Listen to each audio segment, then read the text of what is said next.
How to get more out of your team using coaching. Hi, it's Ruth Kudzi, founder of Optimus Coach Academy and Ruth Kudzi Coaching Limited. I am passionate about helping people live the lives they want to live on their terms through supporting people to train and develop as coaches and supporting people in my coaching business to build and grow their businesses. We know that coaching can help leaders, but equally it can help teams. So using coaching either with individuals or with the team can help enhance engagement, autonomy and performance. So there's lots and lots of wins. So how would you approach it? Well, a really good first step is to look at where the team currently are.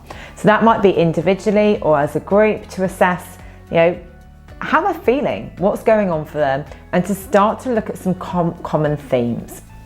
Obviously, in a work and organisational context, usually the goals are set by the organisation. There are performance-based goals. So it may be that you're looking at a performance goal that you want to work at, but also some other things that maybe are not where you want them to be, or people are struggling with or having difficulty. So first of all, do an assessment. What is the current situation? How are people feeling? What are people thinking? What's working well and what isn't? And from there, start thinking about the future state, the desired future outcome for that team. So it might be related to their performance, it might be related to KPIs, but equally it might be related to how connected they feel or how valued they feel. And when you're doing this exercise, it's really important that all stakeholders are engaged. So there's no point doing team coaching if the senior leadership team aren't on board, or if a leader's going to not engage with the process or not listen to any of the feedback that comes on board. So making sure everyone's engaged, making sure that you have a really good assessment of where people are and where the team is, and also where you want to get to. Like anything with coaching, it's looking at, okay, so what is the future desired state? What is that place that we're moving towards? And then it's really important to look at that within the organisational context. Like ask questions like, how realistic is it that we're able to get to here within the constraints of the organisation? Maybe there is legislation that means that some things can't happen. Maybe you're working in a highly regulated market. Maybe there are cultural things that mean that certain things will be more difficult. So when you've established that future state, that future success measures, look at how realistic that is within the context and make any adjustments. And then there are two things that you can do. You can work with the individuals, and depending on the trust levels within the team and within the organisation, it might start where you're working with the individuals, because often there needs to be a very high level of trust for a team to work together. So if it's a new team, if there's been change or instability within the organisation, if there's been a high rate of attrition, or if even if there's been a new leader come in, you need to embed the trust and build the trust first. And one of the ways that you do that is through modelling, through being vulnerable, through being open, through being honest. Another way that you deal with that is modelling how you take on feedback and what you do with it.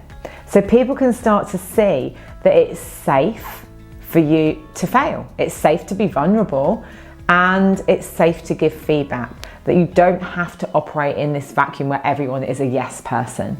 So creating the rules of engagement and psychological safety needs to happen before you have any whole team discussions.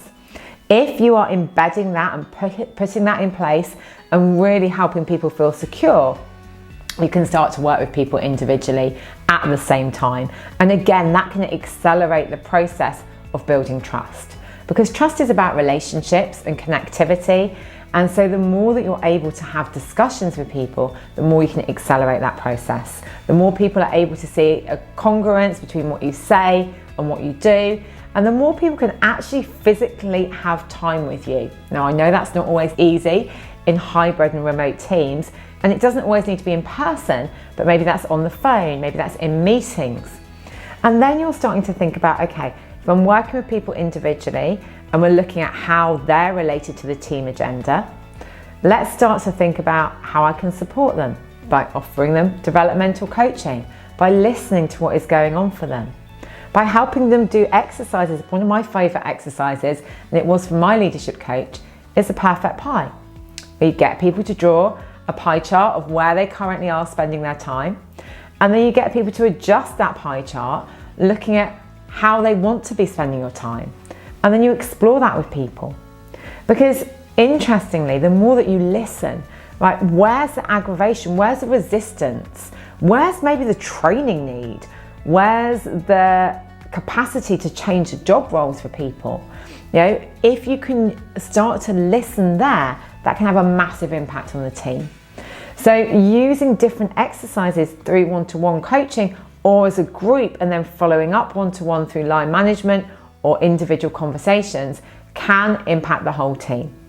Equally, you can do some team exercises where you're helping people to really start to look at different options and explore and use their voices. And the more that you can get people from different areas working together, the more you can get great ideas.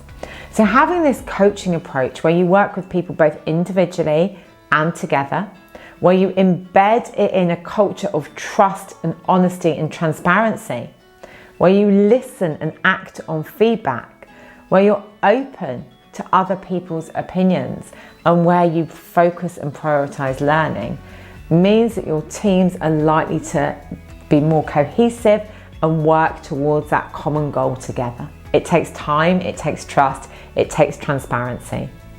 If you are looking at really building a coaching culture within your team and developing staff through coaching and the team culture, you're looking at 6 months to a year minimum, depending on the context you're in.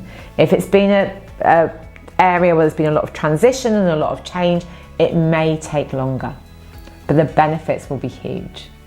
If you want to find out more about what we offer at Optimus in terms of support for you to develop your coaching skills and work with teams, check us out here. Thank you so much for watching. If you've enjoyed this video, I'd like you to like and subscribe.